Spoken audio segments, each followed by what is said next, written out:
발표 시작하겠습니다. 자, 발표할 때 개별 좀 수 있으니까 개인별 발표 잘 하세요. 개인별로 내용도. 네, 저희는 딥러닝 모델을 활용한 침수 알림 내비게이션에 대해서 개발을 하였습니다.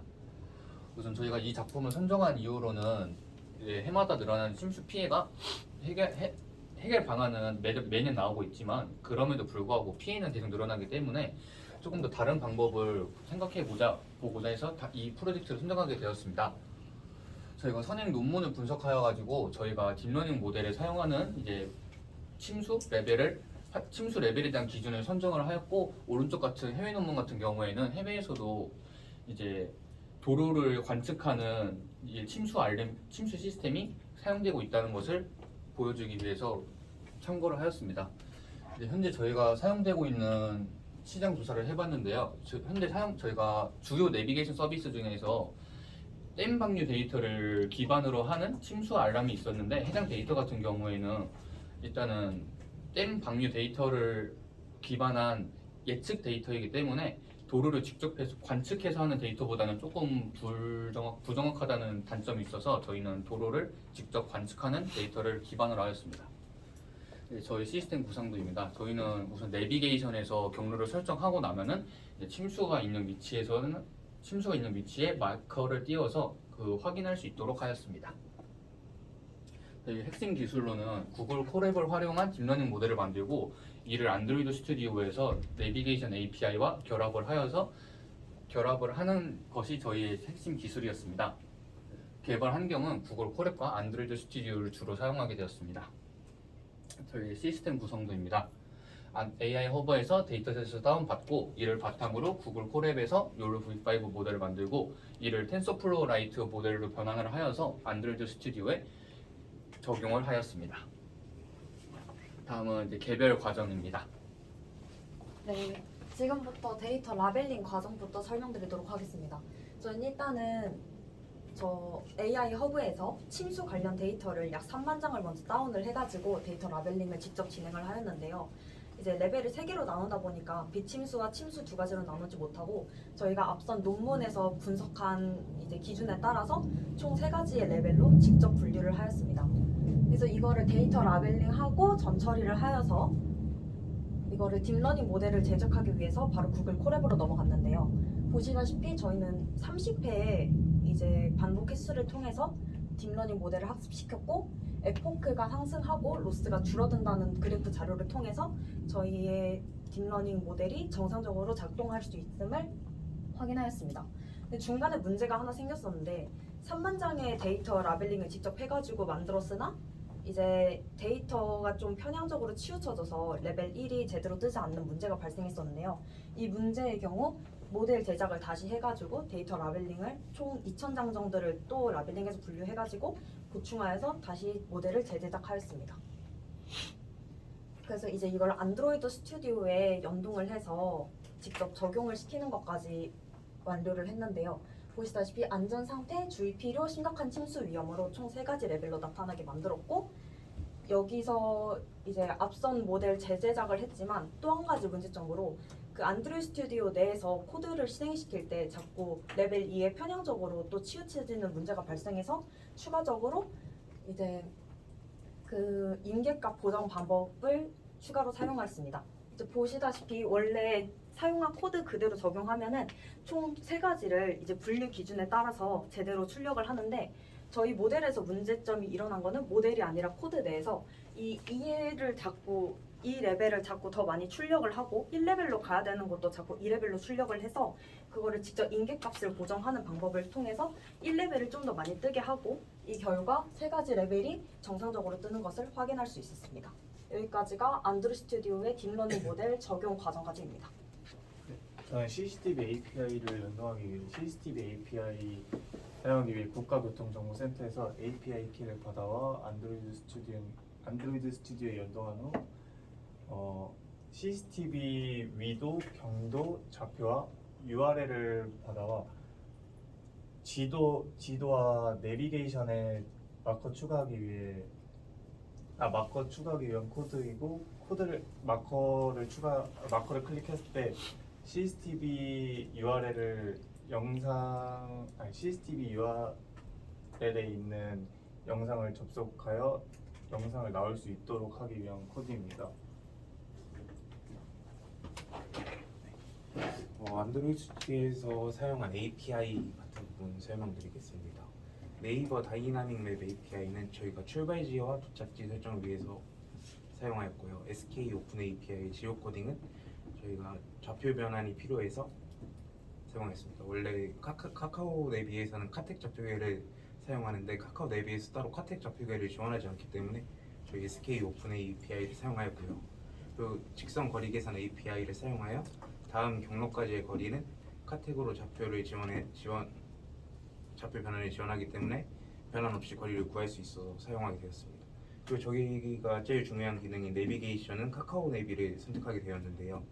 저희가 카카오 내비를 선택한 이유는 카카오 내비 기착기 SDK는 KNRG 코드라는 회전 구간 경로 분류 코드를 내려주는데 별도의 구현 없이 필요한 정보를 얻는 것이 가능하고 그 외 코드의 수정에 편리함이 있어서 사용하게 되었습니다.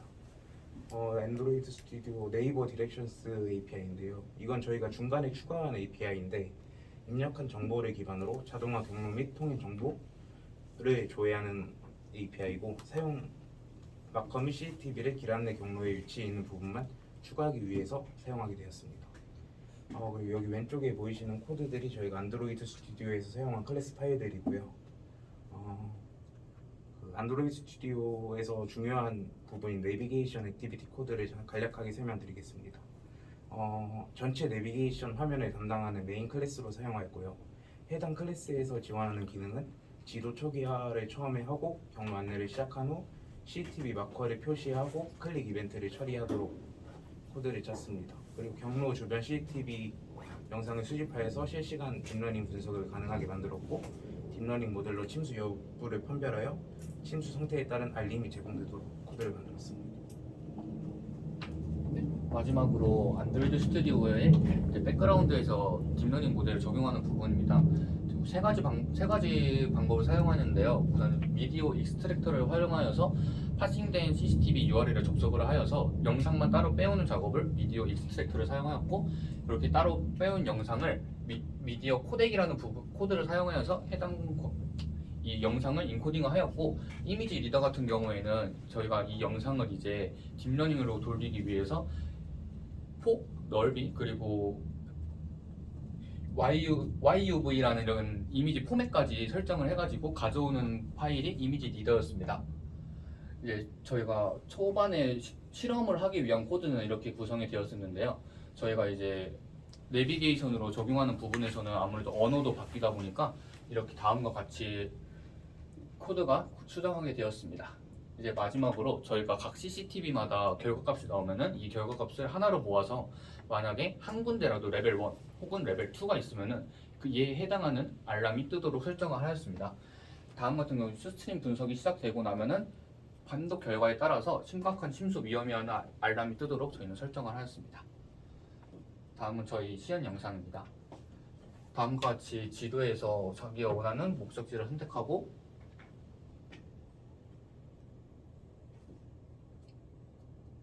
그러면 자동으로 경로에서 파싱된 CCTV들이 마커로 띄우게 되어 있습니다.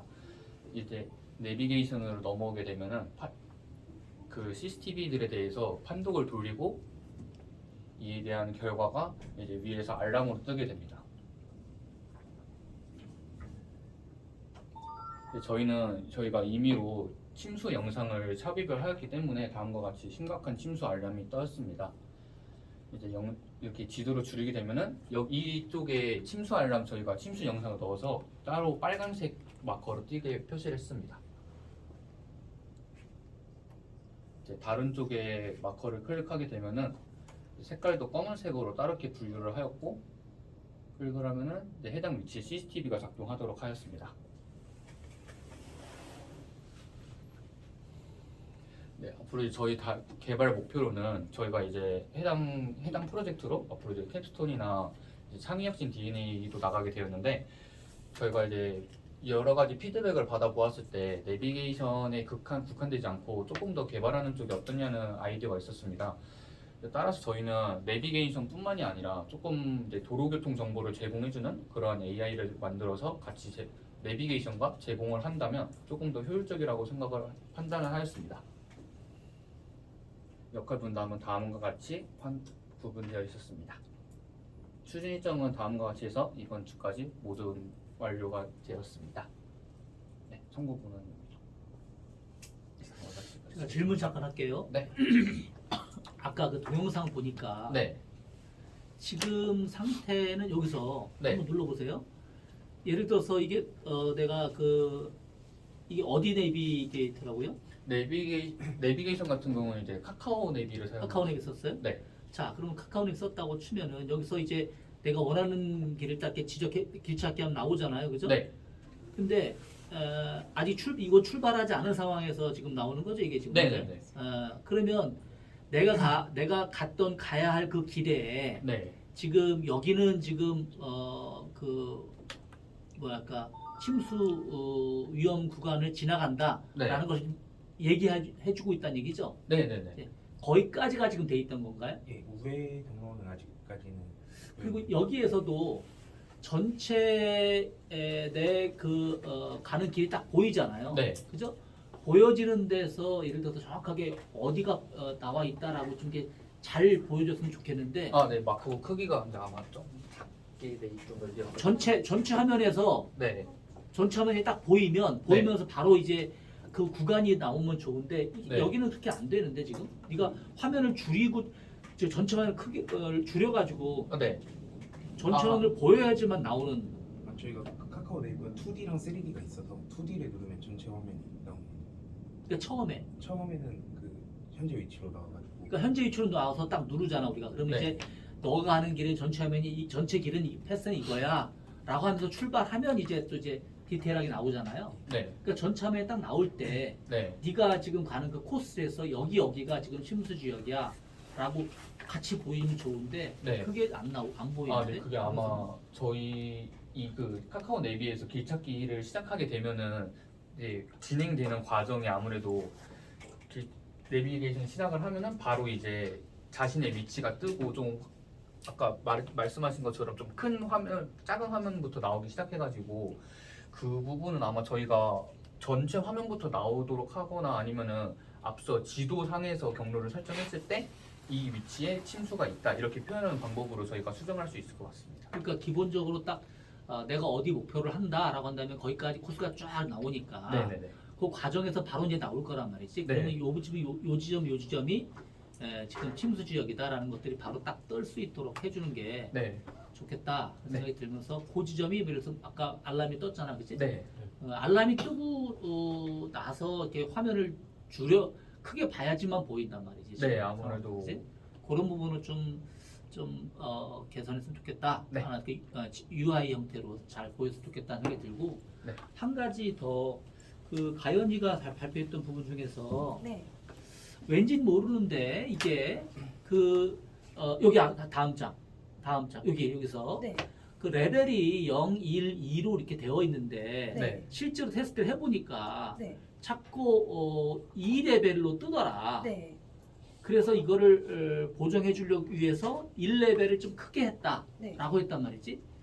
근데 이거는 결과를 만들기 위해서 좀 1레벨 크게 했다는 느낌이 들거든. 아. 이게 여기 설명은 일단 제가 설명하기 위해서 조금 간단하게 표현을 했는데 그 안에서는 실제로는 이렇게만 보면은 이제 2에 들어갈 때 이렇게 억지로 1에 들어가는 느낌을 주잖아요. 화면도 이거 그 크기도 이렇게 해놨잖아. 그렇죠. 지금 이거는 이제 시각적 자료이자 발표를 위해서 그랬던 거고. 오해를 살 수 있지. 네. 그 조금 더 깊게 이야기를 하자면은 이제 안에서는 이거 말고 좀 더 긴 코드 같은 거를 구현을 해서 그 데이터의 모델에 실제로 접근을 해가지고 보정을 하는 거를 사용한 거거든요.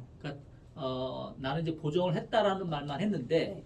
예를 들어서 어떤 문제로 자꾸 이 레벨을 인식하게 되는지 이 문제가 어떤 문제였기 때문에 이 문제를 해결해서 뭐 정확하게 1레벨일 때는 1레벨, 2레벨일 때는 2레벨로 하게 됐다라고 얘기를 해줬으면 더 좋았을 텐데 그냥 보정했다고만 나왔단 말이야. 어떤 방식으로 어떤 문제가 있어서 그게 발생됐고 그 다음에 그래서 이걸 어떻게 보정했다고 하는 얘기는 없단 말이야. 그래서 임의적으로 보정한 건 아닌가 하는 생각이 드는 거지. 아, 그건 아니고 이제 여러 가지 영상을 다시 다 임의로 넣었을 때 확인해 본 결과 그렇게 임의적으로 보정한 건 아니었고 어떤 방식으로 접근을 했냐면은 이제 2레벨로 뜨는 원인을 제가 분석해 보고 좀 본 결과 그 딥러닝 모델 자체를 이렇게 좀 확인을 했을 때는 정상적으로 1레벨과 2레벨로 분류를 하는데 여기서 이제 포문이랑 while문을 통해 가지고 반복을 해서 거기서 여러 번 돌린 결과 그거를 이제 1레벨이냐 2레벨이냐 뭐가 더 많이 나왔냐로 분류를 해서 얘가 분류를 하고 있어요. 근데 이제 거기서 1레벨로 떴는데 그게 잘못해서 자꾸 2레벨로 들어가는 좀 코드적 오류가 있었던 걸 확인을 해가지고. 자, 그럼 방금 얘기한 것은 프로그래밍의 오류였다 이거지? 네네네. 프로그래밍 오류를 개선했다는 얘기지? 네네. 근데 프로그래밍 오류를 개선한 건데 1레벨을 저렇게 마치 크게 한 것처럼 보이면은 아, 실제로 이것도 맞긴 해요. 그러니까 여기 0레벨 자체는 비침수여가지고 아예 영향을 받지 않는데 1레벨을 자꾸 1레벨에 들어가야 될 게 2레벨로 분류가 되어가지고 실제로 1레벨로 뜬 거는 더 많이 넣으라고 제가 명령을 한 것도 있고 그렇게 보정을 했더니 2레벨을 억지로 넣은 게 아니라 정말 이게 맞았다고 이제 결과값이 떠서. 근데 그거는 알고리즘에 의해서 문제를 처리해야 되는데 네. 그 뭔가 거기에 사이에서 나오는 그 오류를 어거지로 약간 바꾼 느낌이 들어. 그거는 좀 고민을 좀 해서 근본적인 해결을 해. 왜냐하면 이게 이 데이터가 그랬지 다른 데이터하면 또 다르게 나올 수 있단 말이야. 네. 이 데이터로만 했으니까. 일단 침수 데이터와 모델을 가지고서는 돌렸을 때 모든 영상이 다 정상적으로 뜨는 걸 확인했는데 추후에 개발을 하면서 그 부분을 확인을 좀 해봤어요. 정확하게 좀 정리했으면 좋 같다는 생각이 들었고 그러면 이게 실시간성이 있나요? 그 네. 스마트폰에서 실시간은 그 예를 들어서 딥러닝으로 바로바로 그 알고리즘에 대해서 네, 실시간으로 바로바로 되나요? 네 그거는 저희가 온 계속 디바이스 상에서 된다는 얘기예요? 업데이트가 계속 되도록 그건 설정을 해줘가지고 네, 네. 그게 가능해요? 네. 오케이, 알겠습니다. 네, 수고하셨습니다. 네, 네.